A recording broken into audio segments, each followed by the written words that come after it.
we're live, and we're going to go into the next segment. As you can see, we're all together, Betsy and Dave together, because during this segment we're going to talk about once they got together, once they got married.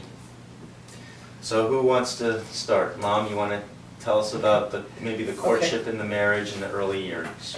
Well, we met at college, in our junior year in college, and we got married.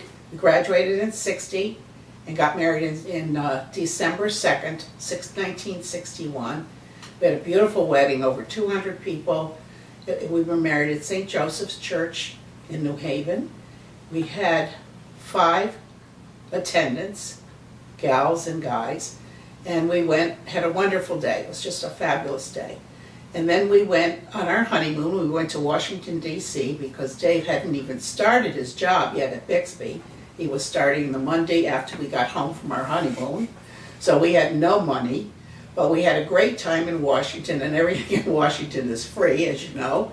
So then we moved to Whittlesey Avenue. We had a 3-room apartment. We lived there, and it was really great. And in that apartment, we had David, and he slept in the same room as us, and any time he moved, we had no eye contact, because the minute he would see us move, he wanted to get up.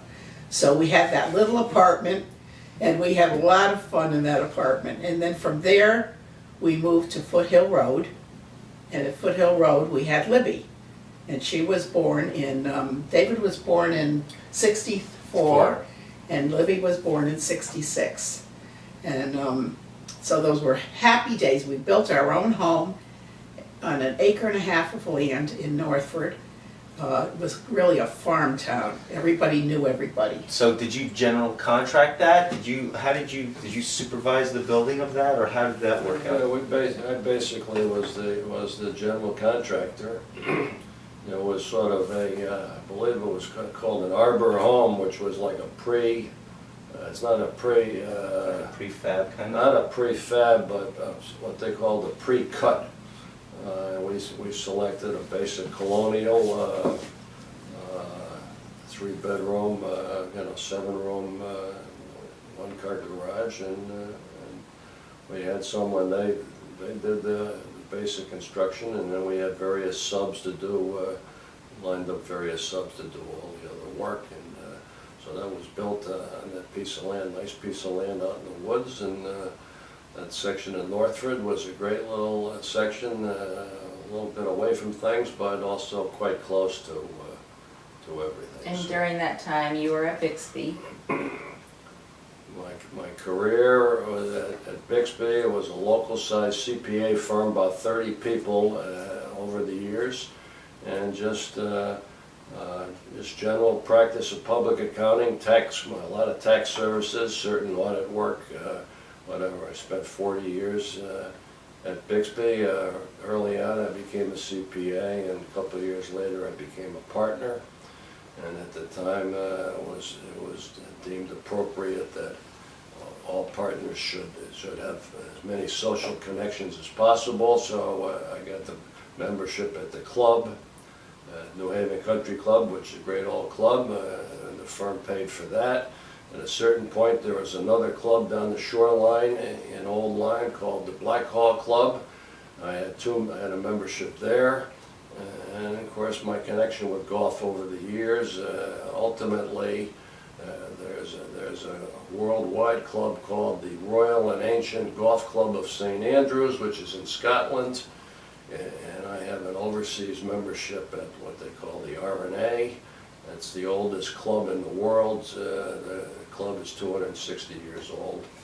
And so that's the basic game of golf was part of my life, and public accounting, which is a hectic profession, particularly, as everyone knows, there's a certain what we call tax season, January through April every year, which is work extra time, but that was my career for 40 years. So we grew up in Northford on Foothill Road. I forget what year you sold that house. I was probably 22. Yeah, and Libby was just out of high school. So you didn't go to the local high schools, but you went to the local Northford grammar schools, and it was really a great place You had a couple of buddies, the Messier boys, who lived behind that we always had a little pool in the backyard, and across the street was Ray But Brock's field. it was rural, I mean, it was Very rural. cow pasture Yeah. across the street. Yeah. I mean, I used to take you over to play with the cows. I mean, you knew a cow before most kids ever knew cows, and you used to ice skate at the pond across the street, if you remember that. It was really a great place. The people in town were fun and. So while Dad was counting beans and golfing, what were you doing around town? Well, I was raising you two. That was my main job, was to be mom. But I always had a job, and I was, I did all the things that mothers do. I was the leader of the Girl Scouts. I belonged to the Catholic Charity League. I did all sorts of kinds of things, clubs like that, collecting money, etc. But I always had a job. In those years, I worked at the local drugstore, which I mentioned before, and I loved it because I got to see everybody in town and just about knew everybody in town. And we had we always had dogs. We always had 2 dogs and a cat. The cat was with us pretty much all your life. Right. But we had Patches. Patches, that's right. And we had a ton. We had a ton of dogs that seemed to run away and escape. That's right. Because those days, everybody opened the door and the dog went out and Shannon, did. Herman, Rusty, Pooch. Pooch, Bixby. I think it was Jock. We Shop had as a friends. lot of A animals. lot of dogs. But we had gerbils and guinea pigs and fish. Well, we had fish.